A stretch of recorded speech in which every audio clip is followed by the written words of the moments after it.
We have a subject this morning that has been generally neglected, but it seems to me is one of the most vital stories in the development of the human family in the last 500 years. Most of you are aware of what were called the utopians, the individuals who dreamed of a better world and made various writings to indicate symbolically the possibility of a perfect civilization. We have the utopia of More, which was an established community of dedicated people. We have the utopia of Andre in his Christianopolis, the Christian Commonwealth. We had the Campanella, City of the Sun, a Catholic social city of the future. We had Bacon's New Atlantis, established as a symbolical site somewhere in the Western Hemisphere. All these were on paper. The only utopia that we know of that was actually established in modern times was established by William Penn in his position as possessor and proprietor of the estates of Pennsylvania. William Penn was a Quaker, and this in itself has much to do with his concepts, his convictions, and his beliefs. And he has come to be honored today as one of the greatest exponents of human rights. He was born in England in 1644 and was the son of an English admiral. He was well educated and well positioned, and it was assumed that someday he would become a member of the British court. However, he did not think this way. He was one of those who was born with a job, and the inclination to that job took in early and dominated him throughout his entire life, which extended about 74 years. William Penn was a follower of a group of people in serious and desperate troubles in England. When the power of the Roman Church in England was overthrown by Henry VIII, the Church of England came into existence, and it was very largely dominated by the political overshadowing of the government. The Church of England required an oath of allegiance to the person of the king.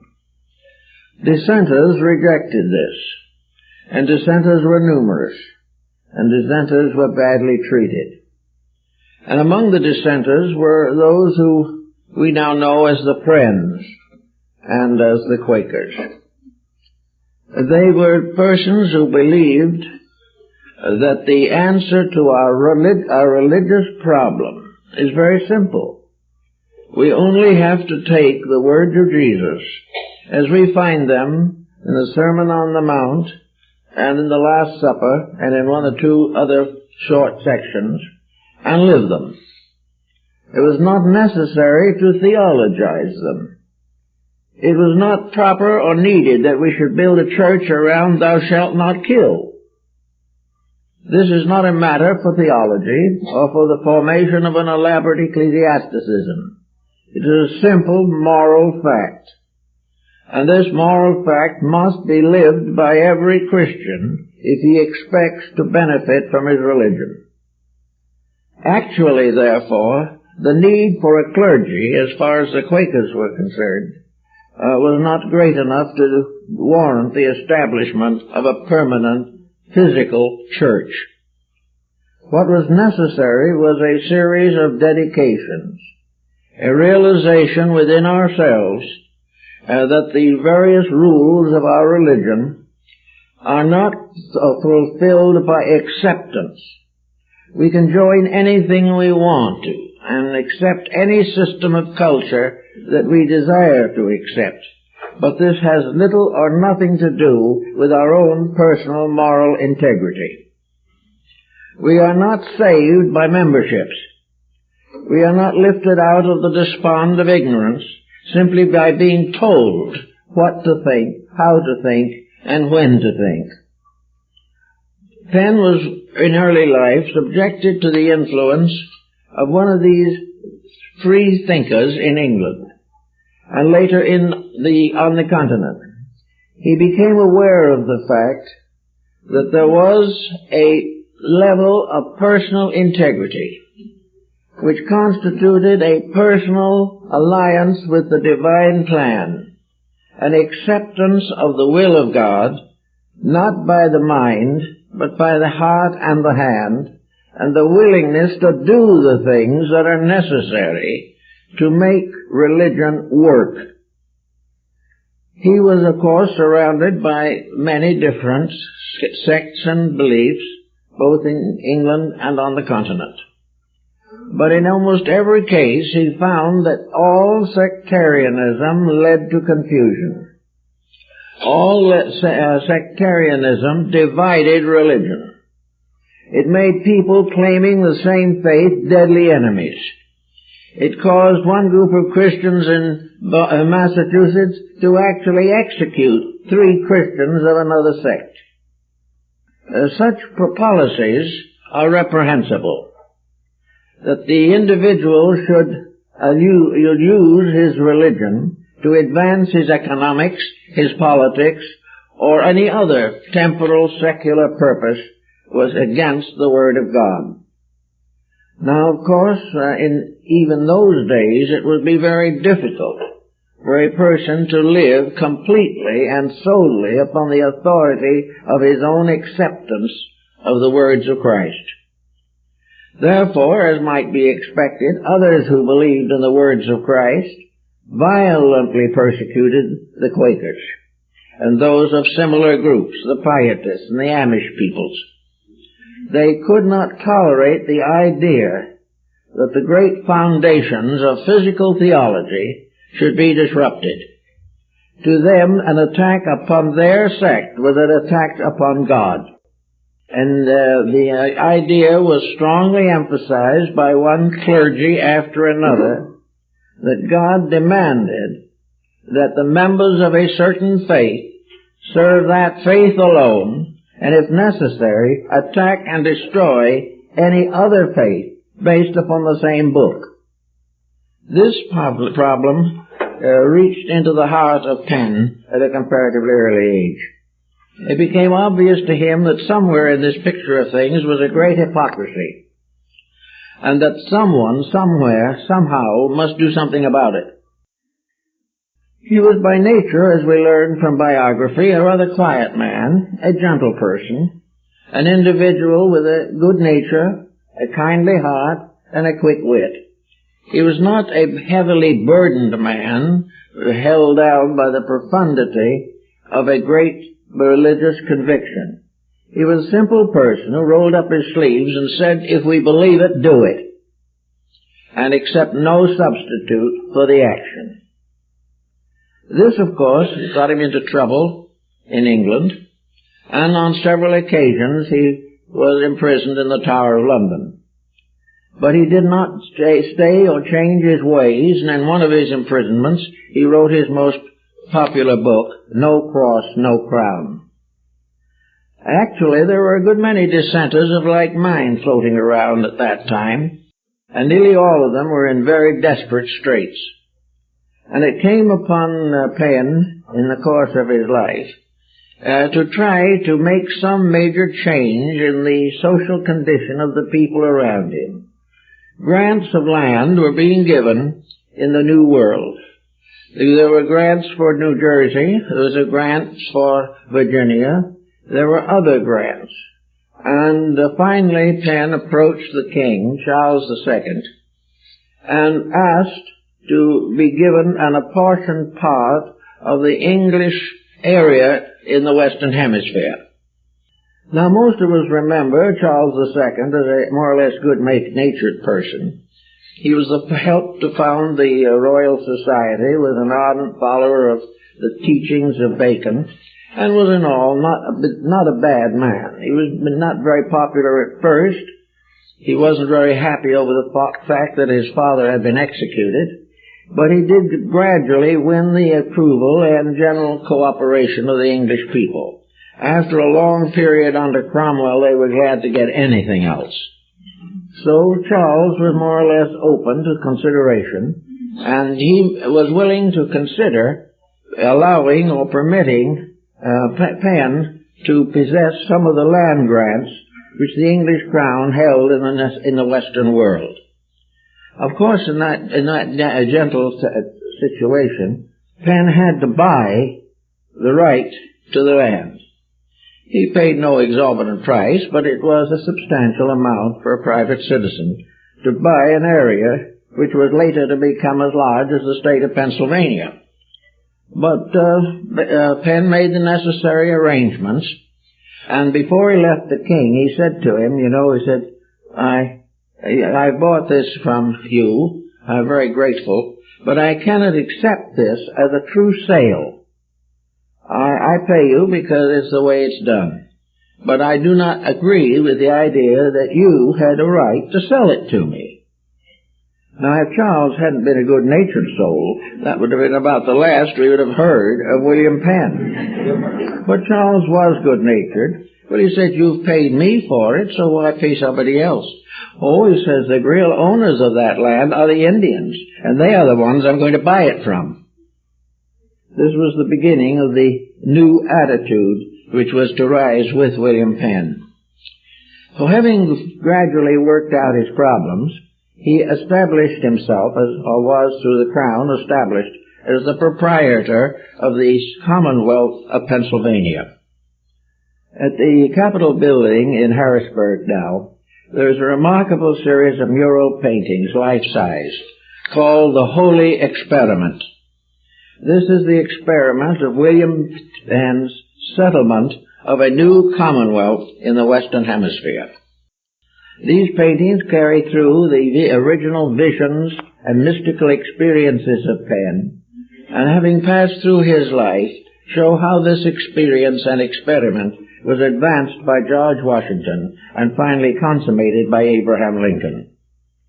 So to the people of Harrisburg and other parts of Pennsylvania, Penn is a really heroic figure and a very important one. Having gotten some land to his possession, he became aware of the fact that on both sides of him were land grants that were locked in a desperate struggle with the Indians. The land grants were in the hands of persons who believed that some foreign monarch had the right to hand them this land without any permission from the Indians who lived here. So Penn started immediately to create a new relationship with the Indians. He not only bought the land again from them, paying in terms that they could appreciate and understand, giving them valid certificates of exchange and ownership, and began to develop on a very friendly basis with these Indians. They liked him very well. Many of the chiefs came and visited with him, and all the time he was working to assure them that as the original aboriginal peoples of this hemisphere, they also had inalienable rights. And he proved it by definite references to the Bible, which did not approve of slavery. So he did not enslave the Indians, or make any effort to. He accepted them as equals, equal in sharing with his dream. Now this may have had a better meaning and a better significance than we first realized, because the average historian of the subject is unaware of the Great League of the Iroquois. The entire eastern seaboard from Canada to the tip of South Carolina was under a great Indian alliance. This alliance, the League of Nations, was an early effort to end the fighting of the tribes themselves.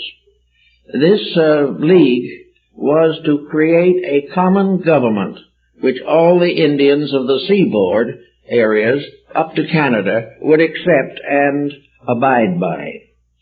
The great symbol or purpose of this league was called the Long House, namely that this earth has one roof, the sky, And in that long house, which is the world, all the peoples of the earth must live in peace together, must share their goods equally, and do what is necessary to protect the natural resources and prevent the confusion or evil from arising among the people.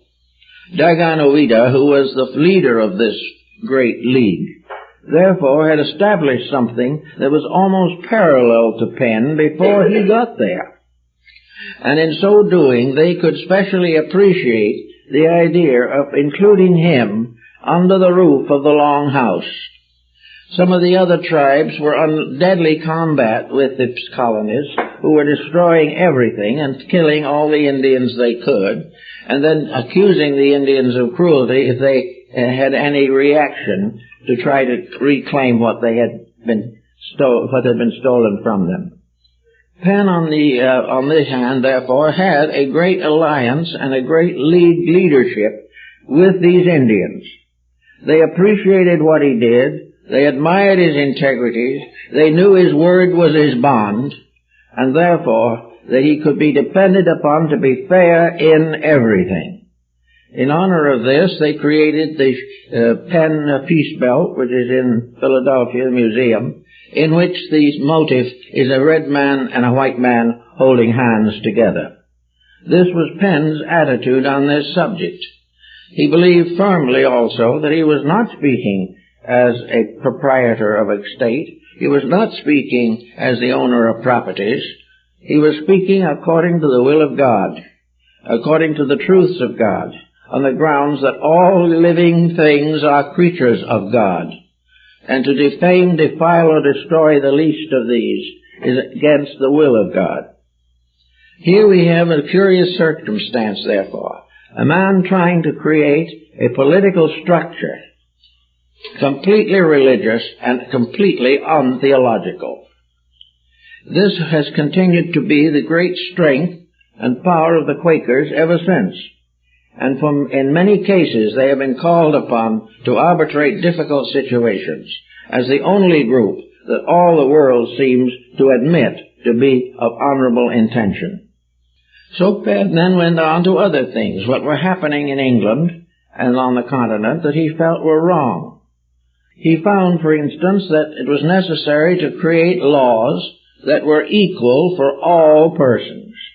After theology, the next thing that had to be eliminated was politics, and this was a mighty job. Of course, those who came over with him were more or less of his mind. He didn't have to work with a completely foreign group. They admired him. Many of them were Quakers and Pietists themselves. Therefore, they were willing to accept his thinking that all public administration was a responsibility to serve and not an opportunity to gain. Every one of the important laws that were passed must be passed for the benefit of the citizenry in general, never for the advantage or advancement of individuals. The next problem that came to his attention was the need of education. Out here in the wilderness where he was carving a state, it was necessary that the educational structure should be advanced as rapidly as possible. Now, what kind of education do you need in the wilderness? This was something he had to work with also. Many of those who came with him were rustics. Some were previously successful businessmen. But education in the New World had to be based upon some value sets. Therefore, the purpose of education was to teach the individual to use natural resources without abusing them.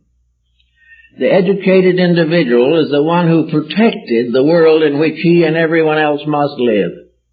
The moment an individual takes personal advantage, he endangers the whole world.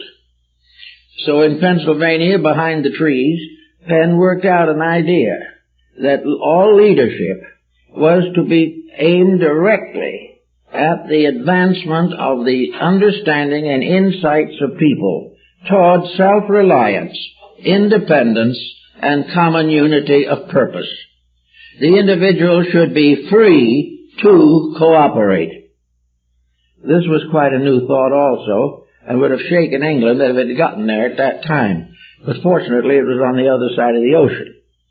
And the next point that in connection with education was that no matter what the individual had been before, in the new world which he was building for himself and others, he must do the things that are necessary. Therefore, regardless of his background, he must do the work of the day, and do it with a whole heart, not for advancement, not for leisure, not to own, but to share in the creation of a better way of life for all concerned. It was also here that William Penn introduced, strangely enough, trial by jury of the peers.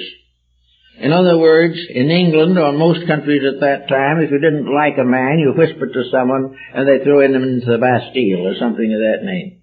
The average accused person had no defense. Therefore, the first thing that Penn decided about this was that anyone accused of anything must have adequate defense. He must be able to express his own problem. He must be able to call his witnesses and not simply permit the judge in his periwig to hand down a decision without asking anyone or consulting any legal documents. So Penn set up a jury system in which the accused person was entitled to defend himself before a jury of his peers. Now this jury, of course, was made up of people of the same community in which he lived.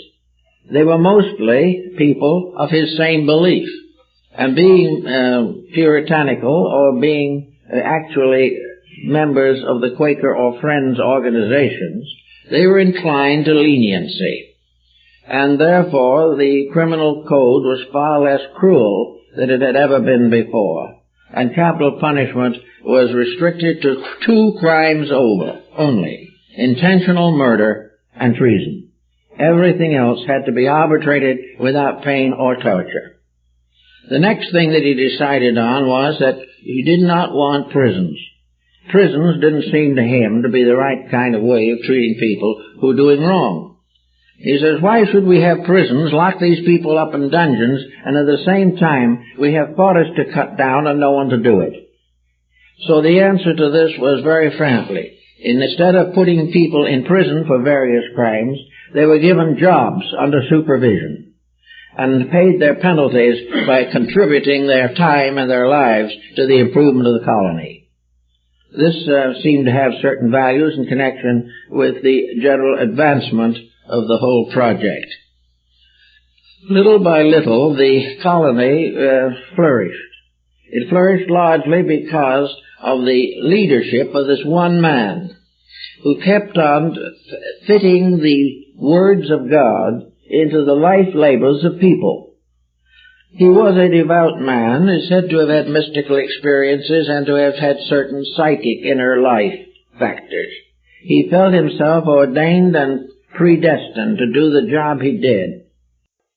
But because of this, as he himself says, when you go to work for the highest power in the universe, you must go its way.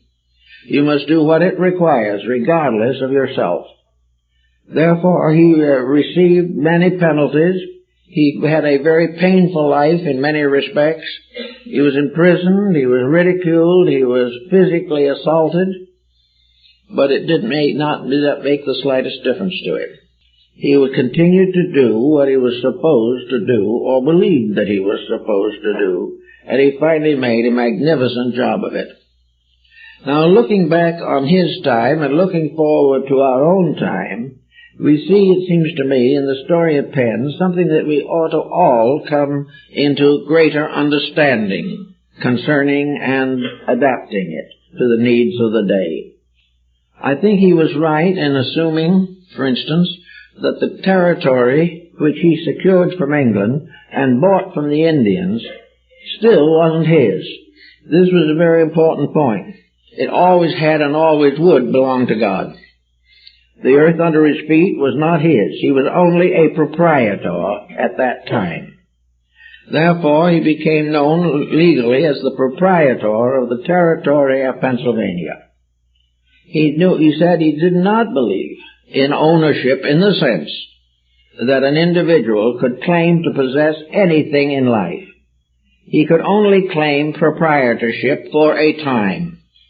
He would have the right to use or abuse the values that he associated with his own life for the years he was here, and then it all went back again to something else. Today in our system, we inherit from our ancestry, and to give it out, we must return it to our descendants. To William Penn, God was both ancestor and descendant. He was the one to whom all things were accountable, who truly never slumbered nor slept, could not be avoided or evaded in any way. On the other hand, he was working with a problem which needed housing, needed crops and farming, and needed everything necessary to sustain the people. Therefore, he had to work out a system of thought in which he could combine his religious principles and his political convictions, or non-political convictions, if you want to look at them that way. So William Penn began the very serious problem of getting people to live right. It was no longer possible to do what had happened in the old country. He did not believe that one sect after another should depart in high dudgeon from the old country for the one and only purpose of doing as they pleased. He did not believe that they should rise in rebellion, shoot each other in the name of peace. He did not believe that they should go around trying to convert each other to somebody else's beliefs.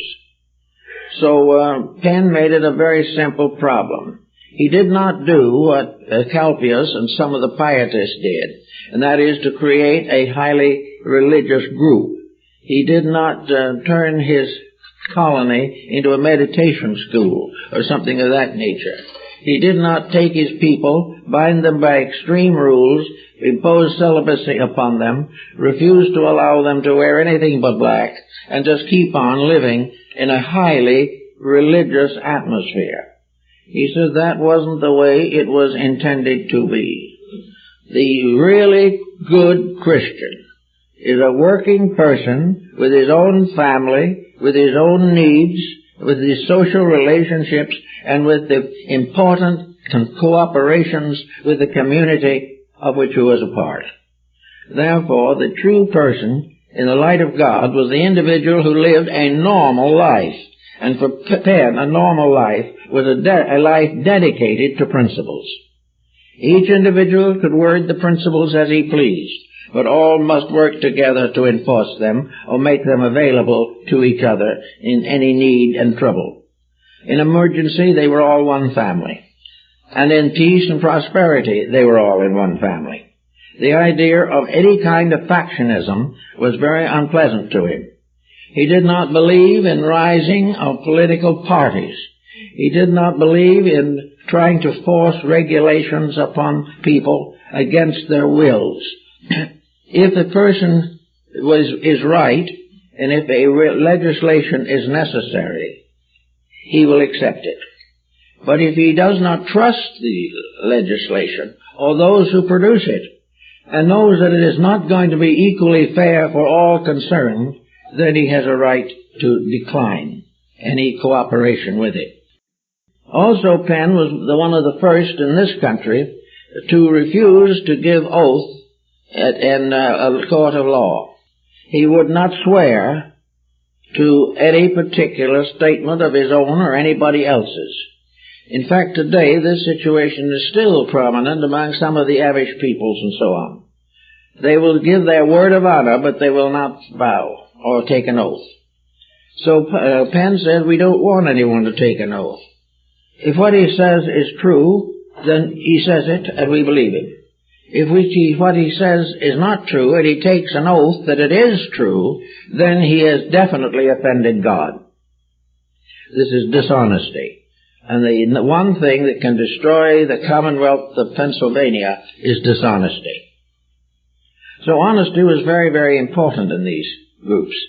And for the most part, in the first 100 years of the Pennsylvania experience, Penn and his descendant leaders maintained this code with considerable clarity of purpose. They opposed almost everything that was against the common good and refused to permit it to come in.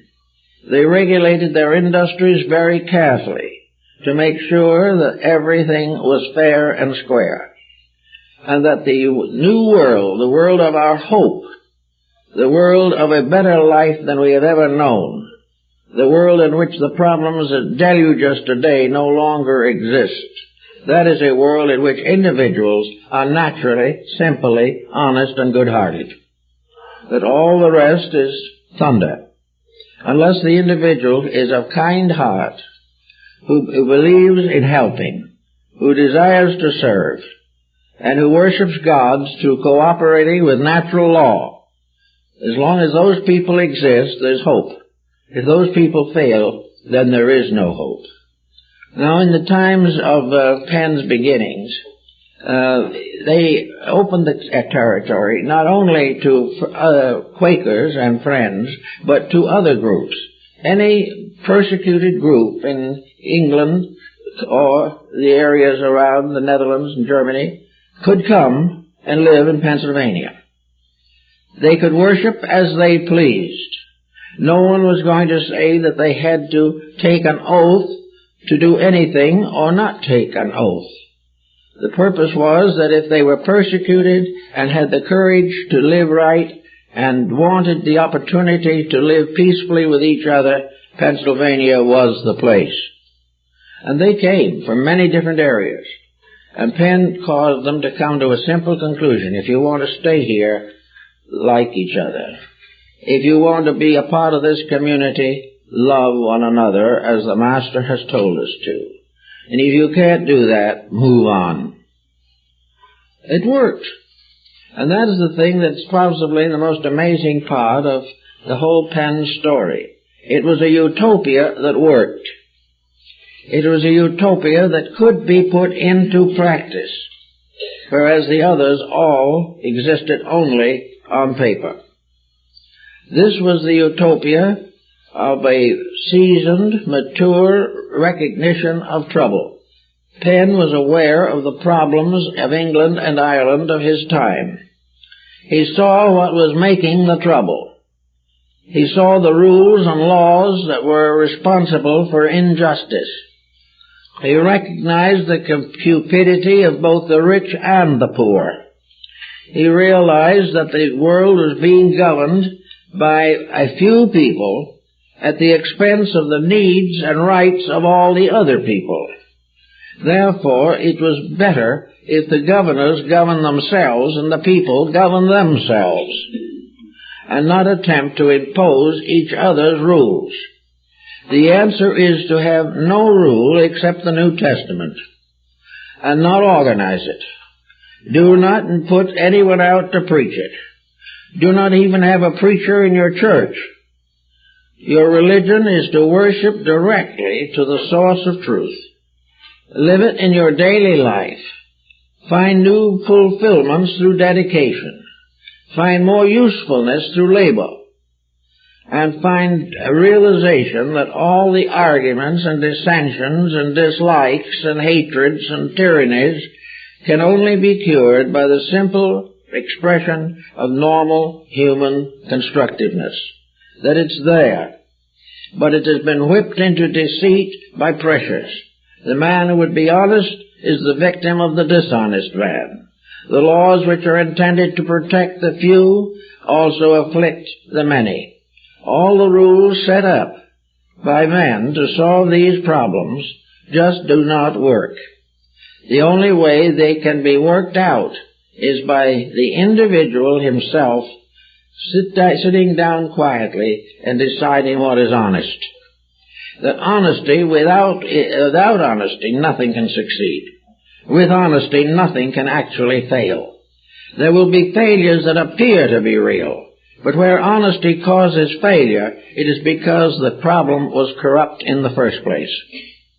Therefore, any corruption must fall. Any virtue must live. The good we do must be encouraged and protected. The evil we do must be eliminated quietly by simply ignoring the results of dishonesty. For instance, if a person wants to steal from another, he may do so. But if this theft is the result of unreasonable circumstances, if the thief is unable to get a job, then the whole community is as much to blame as the thief. If, however, in selfishness he steals, then he must be given instruction. And the only way you can instruct him in these matters is send him to school. And if it is necessary, send him to school when he's 60 years old. He must be in school until he learns what education is. And education is the determination to do right in the presence of the temptation to do wrong. No one who does wrong is educated. It doesn't make any difference how much schooling he has. It doesn't make any amount what degrees he holds. It doesn't indicate how much wealth he has. If he is not honorable, he is ignorant. And this kind of ignorance cannot be taught by institutions that suffer from the same ignorance themselves. A fool cannot educate another fool except by a bad example, which perhaps the other one will notice, or perhaps he won't. Therefore, you must begin to think of what constitutes a country. What is a nation? What is a community? What was the Commonwealth of Pennsylvania? It was an area of people resolved to solve problems.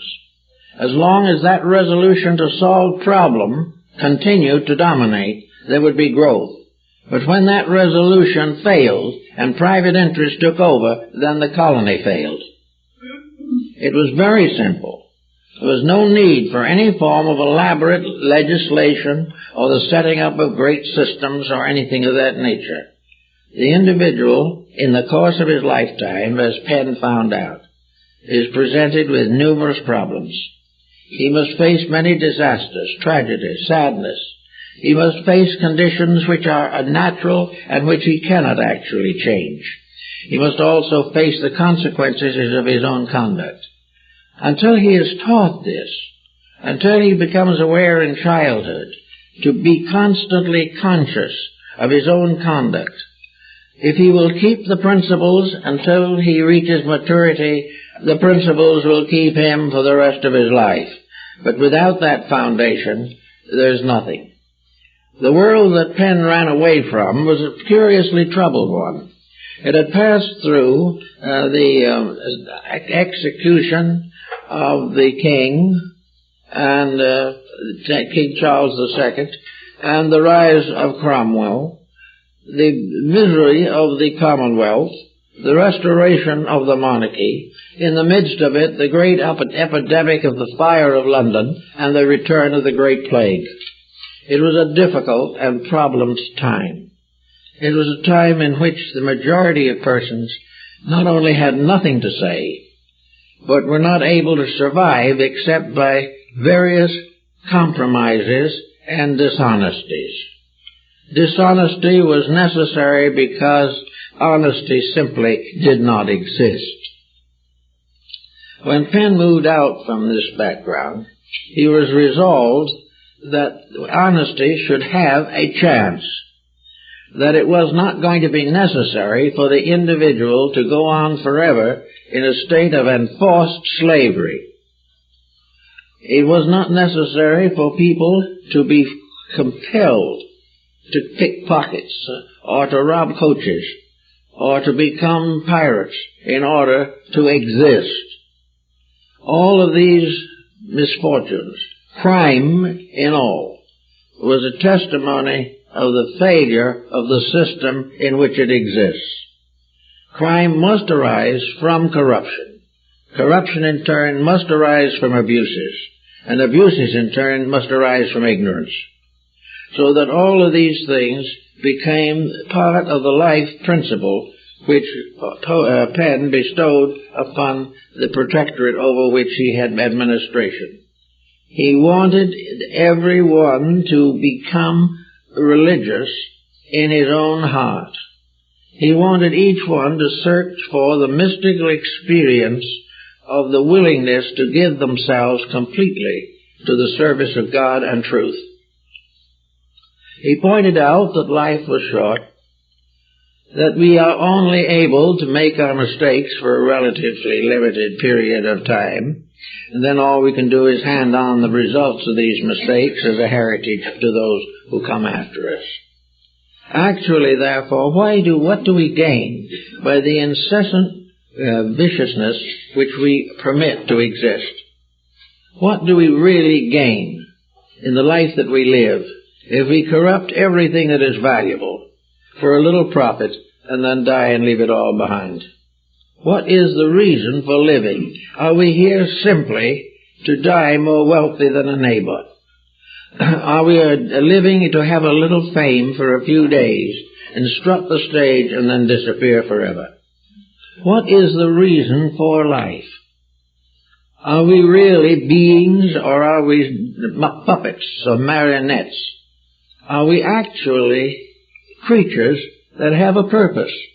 Now, Penn was convinced that we all have a purpose, that our purpose is to make this world a Garden of Eden again as it was before the fall, that it was this possibility that we should hand on to our descendants a world of peace, a world of charities, charity in the sense of love, charitas, not in the sense of almsgiving, a possibility that each generation will leave this world a little better than they found it, and will leave also the inspiration to their young to go on and build and not to tear down.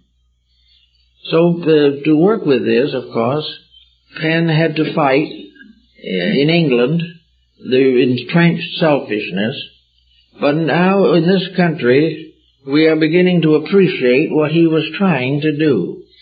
He was trying to give us, perhaps, the key to the real purpose of our own nation. In a sense, we are a large Pennsylvania. We are much larger in size, much more complicated in our way of life, but as Penn pointed out, most of our complications are artificial. We are complicated because we decline and refuse to be simple. We must make things difficult. And we find today that practically every person is involved in a tangle of circumstances, most of which have little or no real significance, and yet they become the dominant reason for living. Penn, and we will all have to come someday to this general conclusion, was able to realize that the only way that we could preserve humanity and human civilization was to gradually cooperate to protect it, to make sure that it lived by not abusing it, to make sure that we had what we need tomorrow because we were thoughtful and thrifty today. The reason also is now, perhaps in Penn's thinking, what is happiness? What do we have to do to be really happy? Well, one of the first problems of being happy is to keep out of trouble. To all kinds of trouble deduct from happiness and make it less and less possible for us to live happy and cheerful lives. Whatever causes unhappiness, that is contrary to nature's will and purpose, must be corrected. Therefore, to be happy, we must be right. We must do the things we are supposed to do. We must have the attitudes that protect us. It is the same thing with health as with happiness. As long as the individual breaks the rules of mental and emotional health, his physical health will suffer. A natural, healthy life, well balanced, with dedications to principles, and with sincere fulfillment of all the duties of mutual assistance. This is the answer to the future as well as to the past. Since Penn left us, the world has shrunk considerably. The world he knew was very sparsely civilized in comparison to our world. And yet in this world, instead of increasing in cooperation, we are intensifying competition in the presence of dwindling resources. We are being as selfish as we can almost as though we realized that one of these days we wouldn't have anything more to be selfish about. We are perpetuating the ways of least resistance, sacrificing the future of our own lives, our children, and our world for a few immediate advantages. This was contrary to the Quaker way of life. And the Quaker has a rightness about his way which has been widely recognized and admired. The person who has the right attitude will not sacrifice the values of life for some passing amusement. He will not do the things which will destroy himself simply because he enjoys doing them for a little while. The long-range practical fact is this. There are two kinds of selfishness. Short-range selfishness is get as much as you can for yourself quick. Long-range selfishness is to give as much as you can at all times, because in the end you're protecting yourself. The long-range selfishness is the kind that we are overlooking. Now we have today revolutions and all kinds of disturbances. We have tyrannies and atrocities and terrorists everywhere. If we go carefully into this situation, we realize that all of these troubles are hung from a few basic faults that we have allowed to encourage and increase. Some of our most difficult situations arise from political theories. These political theories have victory or have success marked on them. They are demanded, so to say, but the real problem of politics is not who shall own all. The real purpose of policy is to say no one shall be without. Now this is a complete reversal, and yet we are facing it. And we're going to fight it out for as long as we can. We're going to make as much as we can, but we're also going to finally probably find that the value simply fades out of the things we are holding in our hands. The dollar we are clutching is only going to be worth 2 cents pretty soon. But as we go on, Penn said, this isn't right. This is a complete abuse of our religion. It is a complete misunderstanding of government. It is completely outside of intelligence and integrity so far as daily labor is concerned. We have got to either change our ways or nature will change them violently, because nature must be obeyed. Now when something comes along, we're inclined to think that deity has been very unkind to us. But we do not think of how often we have betrayed the divine principle in ourselves. Now Penn, working along, found other little things that made a kind of an interesting viewpoint for everyone concerned. He brought printing to this country very strongly. He laid the foundation for another great Philadelphian who was to follow him, Benjamin Franklin. And he was also a man of such basic integrities that he had a strong influence with other countries and other rulers. Unfortunately, Penn did not live most of his life in this colony. He had to go back to England, and in the closing years of his life, he was struck down by paralysis and passed on in the year 1718. But in the meantime, he had left the work he had to do, and many of the greatest historians on record give the unadulterated admiration for the things that he attempted and the one principal basis upon which he labored. Cutting away everything else, Penn believed that we must obey truth. Penn, and for the Quakers who were with him, the Sermon on the Mount was the truth. This is more true than any scientific discovery that can ever be made. This is more true than any political structure that can ever be conceived. This is more true than all the medicine that we can develop. Everything that we have depends upon the simple truths that are presented in the Sermon on the Mount. To obey these, to bring them into our personal lives, is not always easy. But it's the basis of the only enduring utopian commonwealth. There cannot be selfishness in a redeemed society. And society will not redeem itself while selfishness is a basic statement of its purposes. So Penn finally went back to England, where he passed on after a rather difficult life, imprisonment, exile, everything you can think of, but with it all, a realization that we've overlooked probably one of the most important values of life, and that is inner communion. To live constantly in the presence of an inner conviction, not necessarily a vision, though it might be, merely only a tremendous urge, a great deep recognition of value. Beneath all our insincerities, beneath all our mistakes, there is a deep, wonderful ocean of realities.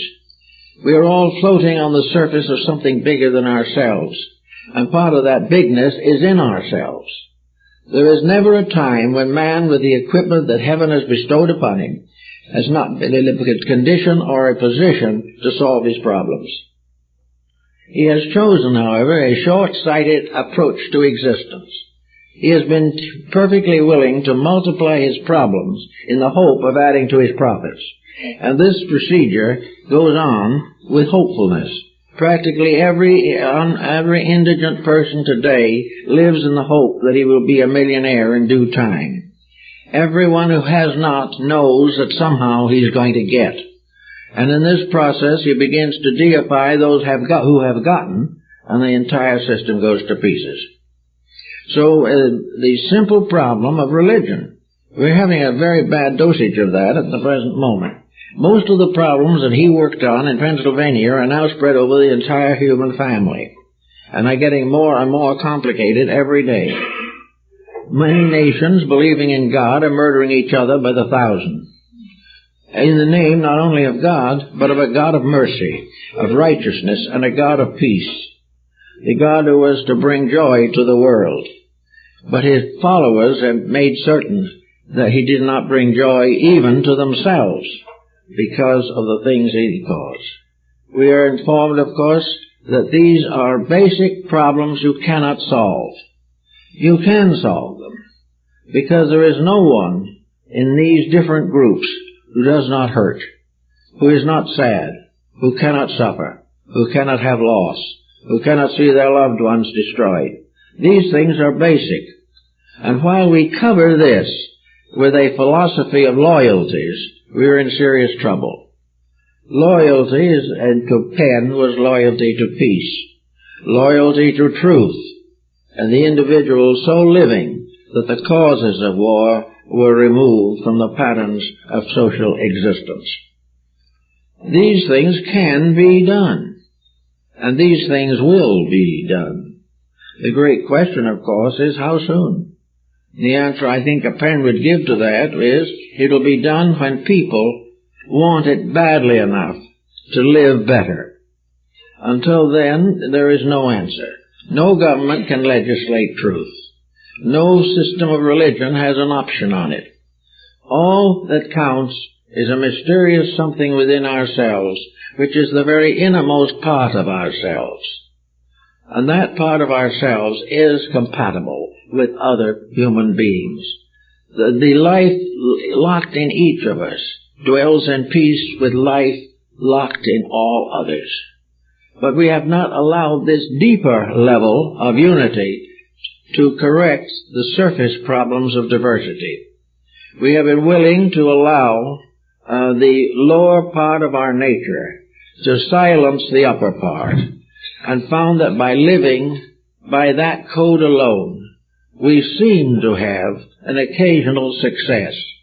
But in the last 2,000 years, we have been seeming to have success, and one look at the world today shows what it has led to. Actually, today, we are trying to struggle to find out how we can survive, let alone to succeed.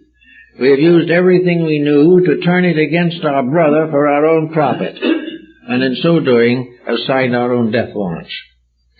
So Penn was quite right that something had to be done. The utopia that we need would be a universal structure. It wouldn't be limited to Pennsylvania. This utopia would be the whole world, gradually waking up to the causes of its own unrest, by allowing institutions to fight to the death for principles that none of them understand, that levels of society forever competing when all that any of us can ever have in the end is a pile of ashes. So these things must be sometime thought through.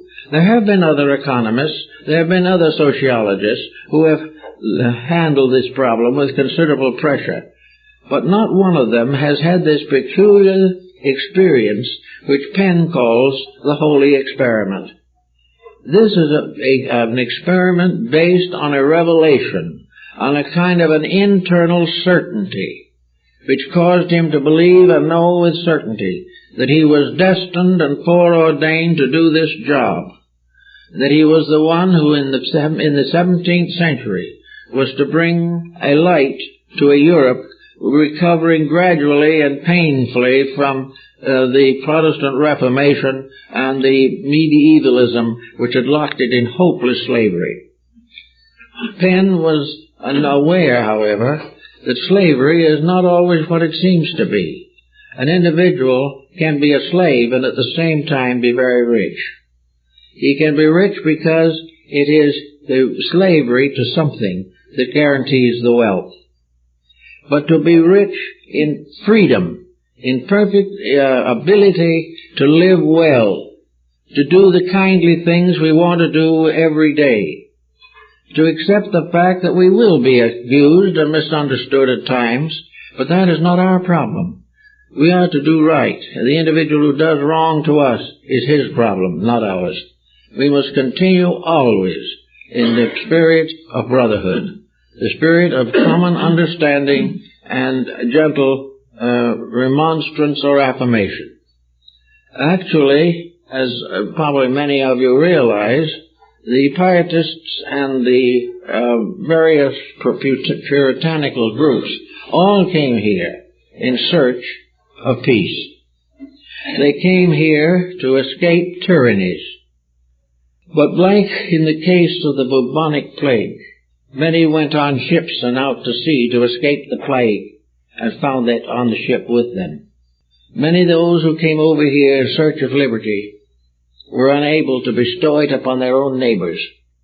They came over here to have their own rights, but everyone else must obey them. Roger Williams had to leave the colony to save his own life. Every time a theological pressure has been asserted, someone has suffered. And Penn's primary feeling was that the most powerful principle of good in the world is religion, and it has been the most completely profaned. That nothing that is so important should be allowed to be degenerated. And yet the best has become the worst. The very ideas of faith have been exploited into an infinite sectarianism of debating individuals, fighting, struggling, each believing that they alone are right, and persecuting each other in the name of a God of love. This condition, if it continues, takes away from humanity the one true point of strength, the strength that it must have if it is to survive properly. And that strength is the strength of love. Penn was a great believer in love. Love on any level and of any kind, as long as it was honest, sincere, and honorable. He believed definitely that the only answer to hate is love. And that the answer is that we cannot have love simply by having our enemy agree with us. Love to Penn was the great gift that the Messiah had given to the world. It was Christ's blessing and Christ's very self upon us.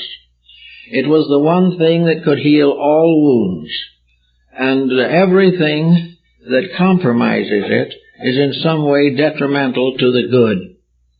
Love, if it is real, is unselfish. It is certain to be laboring for the common good. Love suffereth long and is kind, and love suffereth always in the cause of growth and happiness. Love as a sincere emotion should be the cornerstone of civilization. But instead of that, it has been deprived of its values by a vast structure of ulterior motives. Today, ulterior motives have so invaded human affections that the honesty of affection is no longer certain. Penn says it's going to be that way. It's going to be that way until we change it. But we are endowed at birth and before birth. Our ancestry before us was endowed. The world at its beginnings was endowed with the capacity for redemption. Each evil has within itself its own cure. Each mistake has within it its own truth. In one way or another, everything that we have and know can contribute to the infinite and ultimate victory of right over might, of beauty over hatred, of love over all the dissensions of mankind. It can be done, but it's just too simple. No one wants to get rid of this vast colossus that they themselves have built. But there once in ancient times was a colossal figure of the sun god that stood at the harbor of Rhodes like a great giant. And people came from all over the world to want to venerate and admire this supreme human achievement. In less than 75 years, there was an earthquake and the great image fell. And this glory of the world was finally sold to a second-hand dealer for old metal. Now this is in a way, is sort of tell a story about ourselves. We have built this great and shining thing, which appears to be very good, but is vulnerable throughout.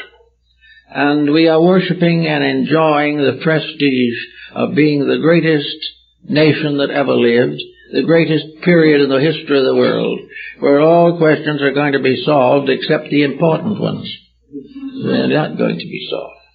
So somewhere along the line, we must either dedicate our lives to the perfection of these things which are necessary, or when we fall, some junk dealer will take away the old metal. We can't escape it in any other way.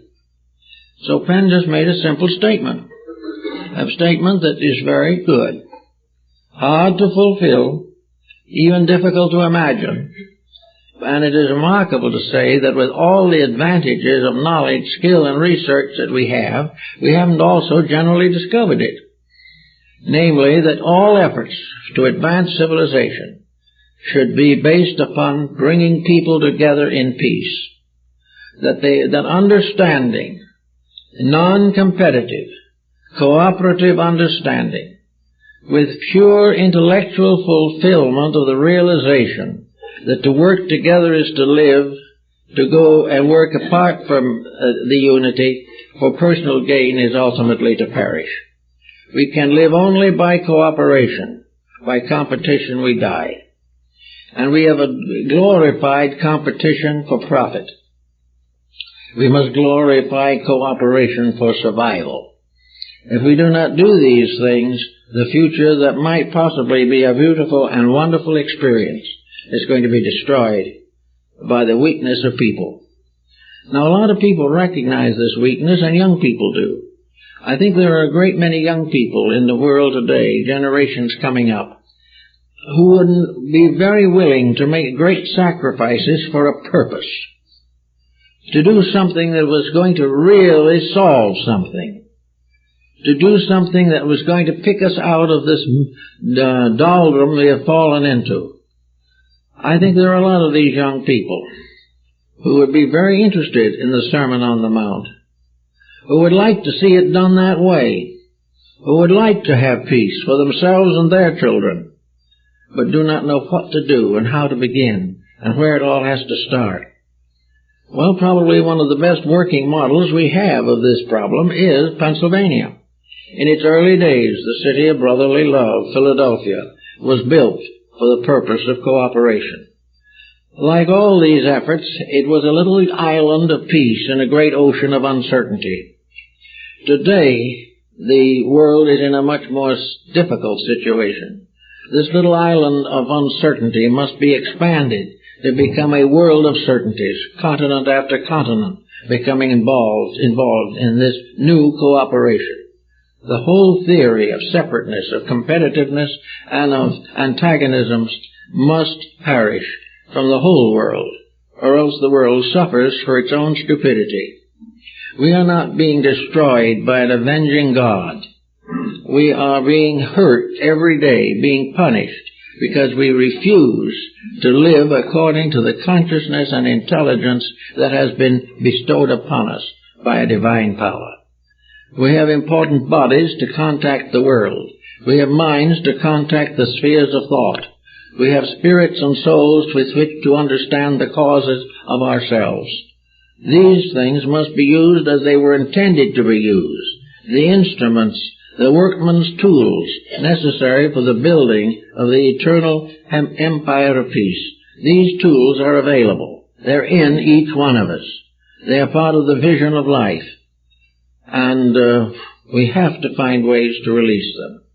And Penn's problem was difficult in his day, as ours is now. He solved it the best that he could. We could solve a lot of it also. If we took the plan for the state of Pennsylvania that was developed and incorporated by William Penn, and our modern legislators, business people, private citizens, religionists, educators, took this particular program to heart, they might see that they were in the presence of a way by means of which most of the problems could be minimized, could be reduced, and we could begin to get together on things. The problems, the need is known to us all. There are very few people who do not know today what is necessary, but they do not feel that they can do what is necessary to bring these improvements about. They have a greater strength than they know, and Penn knew that. Each one of us can go a long way to correcting the ills of our time if we do not support them, encourage them, and believe that we profit from them. If we are willing to take a long-range look at our own society and quietly and sincerely do what the Quakers did, simply refuse to cooperate with corruption, we would find that corruption itself would lessen very quickly. We would suffer. There would be miseries. There would be all kinds of limitations upon the privileges of the flesh. But we might arise out of this in a resurrection of the principles of human justice. We might become the very people that we were intended to be. And out of a little suffering comes a great enlightenment, a great strength. Weakness is the result of ease. While we just drift along doing nothing important, our strength is not tested and gradually fades away. But strength drawn out to support principles that are necessary. Religious principles based upon the actual teachings of Christ and not theology. Philosophical principles based upon the great scholars of the past, like Solon and Plato. Scientific discoveries in which we find, as Lord Bacon pointed out, that we are not only searching for the world's truths, but we are also seeking a greater understanding of God and the divine principle at work in things. If we can bind the material world to the world of the Spirit, if we can find ways to make truth the governor of our conduct, then we will attain Christianity, we will attain a true democracy, and we will protect ourselves from most of the tribulations and delinquencies of the past. He gave a very good working model, a working model of a greater world, a working model of a way of life existing sincerely and basically upon integrity alone. And that he believed firmly that suffering brought out this integrity. The people who came to Pennsylvania were coming to escape persecution, sorrow, misery, offense, and even death. They came to hope for a better way of life, and they found it. Those in need today are trying to escape from the horrors of impending catastrophe. They are looking also for their city of peace, and they are willing to cooperate with a holy experiment if it is made. And this experiment must transcend all profits to individuals and make all human beings safe and sound in their existences into the unknown's future. If we can once get people to stand for principles and to realize that life is based upon great principles of integrity, if we can get them to see this, we can accomplish much. Penn got a few families, a few hundred families, maybe a few thousand together, and they saw the light and they did it. Today we are a much greater world. We have transportation and communication beyond anything they knew. We have marvelous privileges. We have great solutions to many of the difficulties that they had to face with crude instruments. We can do it. There's no reason why the holy experiment would not work here. But it would work only when we cut through the red tape that has accumulated from intellectualism and get right back to the basic facts of things, to do that which is needed and to do that which will ultimately solve problems. Compromise cannot do it. We've got to face it as it is. Well, thank you very much, folks.